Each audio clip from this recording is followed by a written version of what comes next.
প্রিয় দর্শক, একটু কল্পনা করুন, আজ রাতটা যদি আপনার জীবনের শেষ সুযোগ হয়, আজ রাতে যদি আল্লাহ বলেন, হে আমার বান্দা, তোমার সব গুনাহ আমি মাফ করে দিলাম, তাহলে আপনি কি করবেন? এই রাত কোনো সাধারণ রাত না, এই রাত হচ্ছে শবে বরাত, ক্ষমা পাওয়ার রাত, তকদির বদলানোর রাত।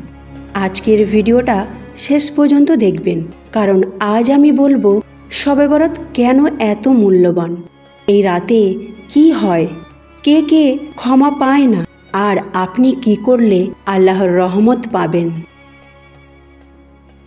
আসুন জেনে নিই শবে বরাত কি। শবে বরাত মানে মুক্তির রাত, নাজাতের রাত, গুনাহ থেকে রেহাই পাওয়ার রাত।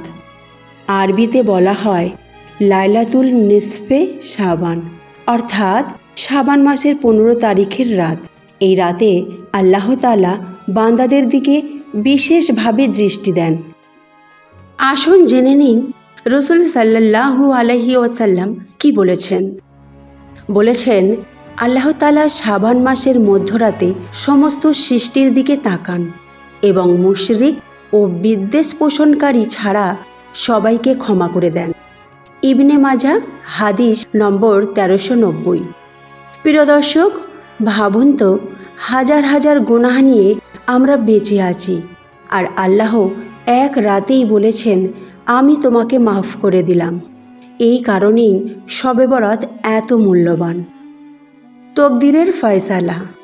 কিছু আলেম বলেন, এই রাতে পরের বছরের জীবন মৃত্যু, রিজিক, সুখ দুঃখ এসব আল্লাহর হুকুমে লেখা হয়।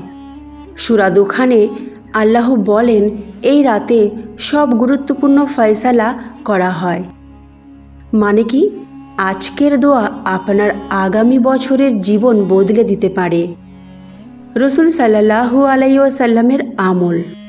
হযরত আয়েশা রাদিয়াল্লাহু আনহা বলেন, এক রাতে আমি রাসূল সাল্লাল্লাহু আলাইহি ওয়াসাল্লামকে বিছানায় না পেয়ে খুঁজতে খুঁজতে জান্নাতুল বাকি গোরস্থানে পেলাম। রাসূল সাল্লাল্লাহু আলাইহি সাল্লাম বললেন, এই রাতে আল্লাহ দুনিয়ার আসমানে নেমে আসেন এবং বনি কালব গোত্রের ভেড়ার লোমের চেয়েও বেশি মানুষকে ক্ষমা করেন। প্রিয় দর্শক, যখন রাসূল সাল্লাল্লাহু আলাইহি ওয়াসাল্লাম নিজে এই রাতে এত ইবাদত করতেন, তখন আমরা কি অবহেলা করতে পারি? যারা ক্ষমা পায় না, এই রাতেও কিছু মানুষ ক্ষমা পায় না, যেমন মুশরিক, হিংসুক, অহংকারী, আত্মীয়তার সম্পর্ক ছিন্নকারী, অন্তরে বিদ্বেষ রাখা ব্যক্তি। তাই শবে বরাতের আগে কাউকে ক্ষমা করে দিন, ঝগড়া মিটিয়ে নিন, হৃদয় পরিষ্কার করুন। আমাদের করণীয় আমল।